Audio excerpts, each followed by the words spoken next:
I've been reading your shirt. I've been trying to like do it. You've been trying to read it? I was like reading. I was like, black in the making. How are you black in the making? Yeah, so black, brilliant, billionaire in the making. Billionaire in the making. Oh, so black, brilliant, and then the only thing in the making is billionaire. Yeah, so black. So you're not black in the making. You're not brilliant in the making. I guess it's just a black would then signify I am indeed black, as is this sweatshirt. I realize you've had multiple shirts like this. Do you feel like you're in this like black excellence, like Jay-Z brunch club?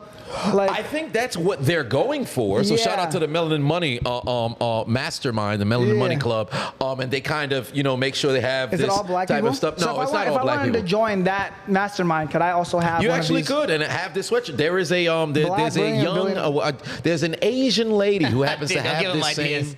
That's a banger. She has one of these as well, and it's primarily melanated. Does it come with the pass? No, I don't think so. I myself don't give myself the pass. I'm gonna be like, look, there is that. I can say it. Look. Hey, look. Good luck around the right people. But but they go for like this kind of. Because I think people need something to attach to. I love stuff like that because I feel like it sucks, but primarily like black communities, it's like there's a lot of victimization. Yeah. And to an extent, I agree. Some of it does happen. Some warranted, right. Bro, I went down a rabbit hole the other day. Let me just go down this rabbit hole with you guys. So I went down a rabbit hole the other day. I was doing some research, and this is some crazy shit. I hope I don't get taken out for this. This is a little conspiracy theory-ish, but not really, because when I explain, you're gonna get your mind blown. Hip-hop music is a psyop. Gangsta rap is a psyop. Interesting. Here's what I mean by that. Who primarily listens to these gangsta rap songs, right? Because I was thinking about the other day, there was like some girl, and she's like, my workout music is Taylor Swift. Right. And I was like, what the fuck? My workout music was fucking like, I'm just thinking about killing. I was picking my wife up the other day from, this is how I kind of got into it. I was picking her up from maternal yoga, her maternal yoga class, and I'm listening to a song that's like, fuck you, bitch, I'll kill you, I'll shoot you in your face. And I'm like picking her up from her maternal yoga class. So I'm thinking about it, I'm like, damn, this is not a good influence on people. It's not. It's not. So then I was like, I've heard it before. I'm like, okay, you're full of shit. Come on, grandma, stop saying hip-hop music is the devil. But this is where it gets crazy. This is why I say hip-hop music is a psyop. Because let's say, right? Let's say you wanted people to stay in poverty or broke, and I'm the white man, the white devil, the white demon, and I want black people to stay in poverty. What is my number one marketing tool to them? Music. Music. Yep. Right? These rappers, they glorify and they look up to. Yep. Let me just program them with fucking music. Influence. So they want to be these people instead of entrepreneurs and businessmen. Yep. They're going to want to be these people. Right? That's why Jay-Z's more recent projects don't relate as much. Only the people who have been following him for an extended period of time, they'll say, I see the change and the growth, and I see the elevated mindset, so I can listen to this now. The new age fans, the people who came up in the drill scene, they look at that like, oh, that's whack. Yeah. This man's talking about money and all this other stuff, Picasso, and banking. Like, come on, what are we talking about here? Yeah. So for me, and I'll piggyback off of that, No Diddy, is with I've always felt this way regarding hip hop because I grew up listening to like KRS-One, Tupac, and just not necessarily more like the gangsta kind of side. I always enjoyed lyricism and stuff like that in music, but I never liked the super gangsta raps. Like 50 Cent is one of my favorite artists of all time. And you have to talk about your experiences and things of that nature. But as 50 grew and kind of left the music scene and went more into direction, into business like and all the other stuff, I was like, that's admirable, whatever. Like now, it seems like the vast majority of hip hop fans more interested in the whole super drill, super gangster persona, all this other stuff rather than what hip hop initially was, which was an art form. Now it's not as much as an art form anymore. And I feel as if truly, even when you watch the NWA film, you see it. I was in that movie. There's profit, really? You was an extra? I was when they were shooting at the concert, you see me running, I jump over a chair. Oh, what do you know? He's got a credit. I was in theaters for that film, and when they had the whole angle with the Jerry Heller and everything of that nature, I said, I see this is gonna piss people people off. And when I left the theater, lo and behold, within a couple of weeks, there were people pissed off. Well, we didn't like how we were portrayed, making it seem as if we're, exploiting people through the music because we were the ones behind the production and pushing them. Like, well, that's exactly what it was. So wait, hold up. Sorry to interrupt, but like this conspiracy theory. So it goes even crazier, right? So I'm like, damn, that's wild. Like, that is one reason. But then I think about, you need a motive. In any crime, you need a motive. Why would they want black people to stay poor?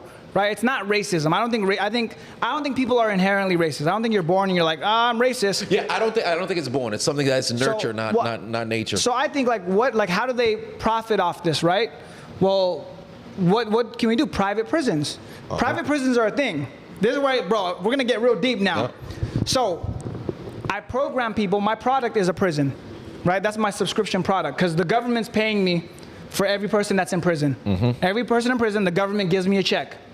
Right? So now I'm programming them with music so that they do commit a crime, they shoot somebody, they kill somebody, you throw them in my prison. This is where it gets even crazier. Do you guys fucking know? Because I did my research. I was like, okay, so like who's like championing these artists? Like NBA Youngboy, that's the first one that comes to mind. Like NBA Youngboy. Anyone that listens to NBA Youngboy, those are menaces. Right. Those are the ones that they be stomping people out, right? Got to be. Signed to Atlantic Records. Atlantic Records owned by Warner Music Group. And two of the biggest shareholders in Warner Music Group is BlackRock and Vanguard. You know BlackRock and Vanguard, they have the largest shareholder stock in private prisons.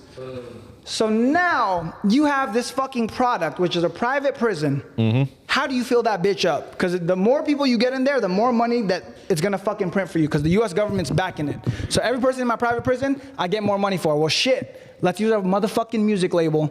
Let's champion all of these like NBA Youngboys. Another one, Kodak Black is on there. Pooh Shiesty, whose biggest song is like Get It Back in Blood. Oh, Back in Blood, yeah. Back in Blood. Go Get It Back in Blood. I think he's actually in prison right now. It's literally telling people to go. Or in jail, yeah, something of that nature. It's telling people to go kill people. So it's like, I'm this company, right? And I'm speaking as an entrepreneur. I'm not speaking as like an evil person. But listen, I got a prison, I need to fill it up. I got my prison, I need to fill it up. How do I do that? Well, let me just use my media company, my record label, and let me blow up specific songs that just talk about killing people, shooting people. Boom, boom, boom. So, I mean, again, this is completely unfounded. I could be completely wrong, off base, complete coincidence. But shit, man, like, when you put it out there.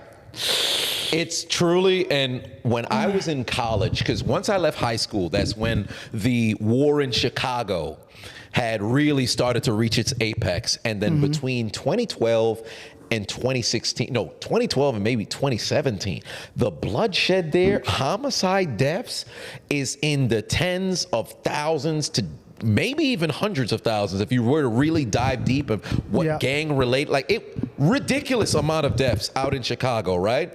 And the drill scene taking off, the Chief Keefs, the Little JoJos, the G Herbos, the FGB Ducks, the King Vons, all of these dudes just murderous murder rap. I remember seeing an article in 2013 where they were talking about, and this was wild, but it blew my mind. It was on Yahoo. And it was like, investors should really invest in funeral homes in Chicago. You would make a killing over there. And I sat there, and I think that was one of the, maybe not one of the first times, but one of those early moments over a decade ago that I kind of had the entrepreneur hat on. And I said, that's not a half bad idea. You can make a ton of money off the pain that's out here. Now, granted, I'll say what led to being in those positions can play a role from the elites poisoning the community, whether it goes back to the 80s with the crack epidemic, whether it's in the 90s with the rule that was imposed to, it was something in the I forget the name of it, but I know Clinton was pushing, Biden played a role in it as well, was like, I think it was three counts. The three strikes rule. Yeah, 3 strikes rule. You know, things funny of that nature. Private prisons lobbied for that rule. Right. Because they wanted more people in the prison. Right, that's what it was. It was three strikes. The three strikes all rule. of those different things that now led to, the leaders of the community or the elders in the family and even the welfare, all that other stuff leading to where you have broken homes. But the glorification of everything that's wrong in the community being pushed and celebrated through media maybe not directly of saying, hey, you should do this, but you see it awarded financially, monetarily. You then see it in achievement. You have Grammys that's handed out, or maybe even nominations at that. People strive to get that kind of credit. Like even in going to prison, it's almost like a badge of honor to a certain degree. Before RICO really started to reach its apex, it's like, hey, you do a bit in prison. It's like, all right, I want to go to prison. I'll be respected. So it's one of those things where it's incredibly frustrating, especially where hip hop originated in the black community. And I look at it like, man, what are we doing? Because it seems like when you have people who are doing conscious rap or lyricism about other stuff. They make fun of J. Cole for stuff like that. It's like, yo, this guy's riding a bike. He's not out here fighting or talking about, he's trying. But I'm like, why would you want people to go out of their way to commit crime, death, and devastation? Because whenever somebody's homie gets killed, you don't celebrate like, ah, man, he died for the cause. Woo. Yeah. You're in shambles because you lost your friend, family member, big homie, whatever the case may be. And what happens? A cycle of bloodshed ends up following because you kill one of mine, I want vengeance. I get it back in blood. I kill one of yours. You think it ends there? Oh, that was fair. It was an eye for an eye. No. It keeps going. Yep. It keeps going. And then you find yourself in the position that we're in here. Yeah.